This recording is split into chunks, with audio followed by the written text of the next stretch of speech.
Hello అందరికీ, ఈరోజు road side చేసే పెరుగు దోశ ఎలా చేయాలో కూడా ఈ వీడియోలో చూపిస్తాను. చాలామంది మసాలా దోశ, ఉల్లి దోశ తినే ఉంటారు కదా. మరి ఈ దోశ ట్రై చేశారా? ట్రై చేయకపోతే నేను చూపించే విధంగా ట్రై చేయండి. ఈ వీడియో చూసే ముందర నా ఛానల్ సబ్స్క్రైబ్ చేసుకోకపోతే సబ్స్క్రైబ్ చేసుకోండి. ఫస్ట్గానే ఒక బౌల్ తీసుకొని అందులోనే ఒక గ్లాసు బియ్యం వేసుకోవాలి. నేను ఒక గ్లాస్ బియ్యం తీసుకోనండి.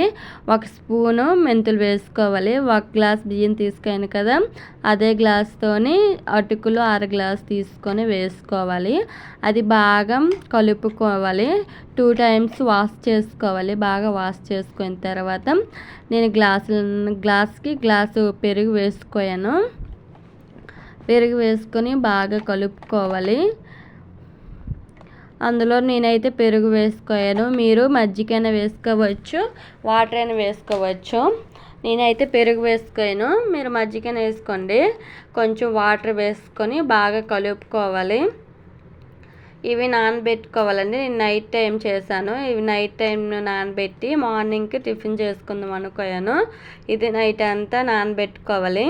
మార్నింగ్ టిఫిన్ బాగా వస్తుంది కదా, అందుకని నైట్ నానబెట్టుకొని మార్నింగ్కి బాగా వస్తుంది కదా, బాగా చూసుకోవాలి. మార్నింగ్ చూడండి అంత బాగా వచ్చింది. పెరుగు అనేది వాటర్ కూడా వేసాం కదా, ఇంకిపోయింది కదా, బాగా వచ్చింది కదా. ఇందులో కొంచెం వాటర్ వేసుకోవాలి. వాటర్ వేసుకొని బాగా కలుపుకోవాలి. మిక్సీ వేసుకోవాలి కదండి. ఇది బాగా కలుపుకున్న తర్వాత మిక్సీ జార్లోన ఈ రుబ్బు అనేది అందులో వేసుకొని మిక్సీ పట్టుకోవాలండి. బాగా మిక్సీ వేసుకోవాలి మెత్తగా. అందులో నూక ఉంటే బాగోదు, అందుకని మెత్తగా గ్రైండ్ చేసుకోవాలి. చూడండి నేను అంత మెత్తగా చేసుకోయాను. ముట్టినప్పుడు చాలా మెత్తగా ఉంది అది, ఆ పిండి అనేది రుబ్బు. ఇలా ఈ రుబ్బు అనేది ఒక బౌల్లో తీసుకొని వేసుకోవాలి. మీరైతే వెంటనే ఆ దోశ అనేది వేసుకోవాలనుకుంటే మార్నింగ్ టైము కొంచెం సోడా వేసుకొని వేసుకోవచ్చు. నేనైతే రుబ్బు పులుపు రావాలని 8 గంటల సేపు ఉంచిన తర్వాత దోశలు అనేది వేసుకుందాం అనుకుంటున్నాను. అందుకోసమని 8 గంటలు ఉంచాను. చూడండి ఎంత బాగా పులుపు అయిందో, బాగా పొంగింది కదా. ఇప్పుడు ఏ సోడా వేసుకో అవసరం లేదు, కొంచెం సాల్ట్ వేసుకుంటే చాలు. దీనికి నేనైతే మార్నింగ్ అయితే సోడా వేసుకోవాలి, అందుకని సోడా వేసుకోకుండా ఇప్పుడు చేసుకుంటున్నాను. 8 గంటల తర్వాత కొంచెం సాల్ట్ వేసుకొని, కొంచెం ముద్దగా ఉంది కదండి, కొంచెం వాటర్ వేసుకోను. ఇప్పుడు ఈ కన్సిస్టెన్సీలో చేయండి. దోశలు అనేవి చాలా బాగా వస్తాయి, చాలా బాగుంటాయి కూడా.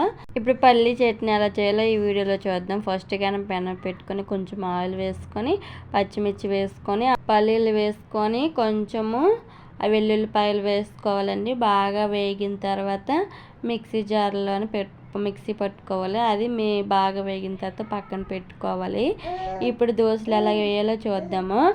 పెనం పెట్టుకొని బాగా హీట్ అయిన తర్వాత కొంచెం ఆయిల్ వేసుకొని, అది ఆయిల్ వేసుకున్న తర్వాత ఒక్క గరిటెడు రుబ్బు అనేది వేసుకోవాలి. మీరు 2 గరిటెలు వేసుకుంటే పెద్దగా వేసుకోవచ్చు, మరి దళసరిగా వేసుకోవాలి.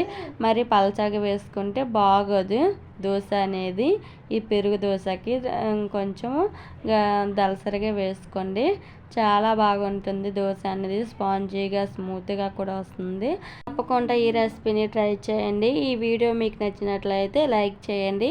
మీరు లైక్ చేస్తే చాలామందికి ఈ వీడియో అనేది షేర్ అవుతుంది. అక్కడ నోటిఫికేషన్ కూడా వస్తుంది కదా మీ అందరికీ. బాయ్ అందరికీ.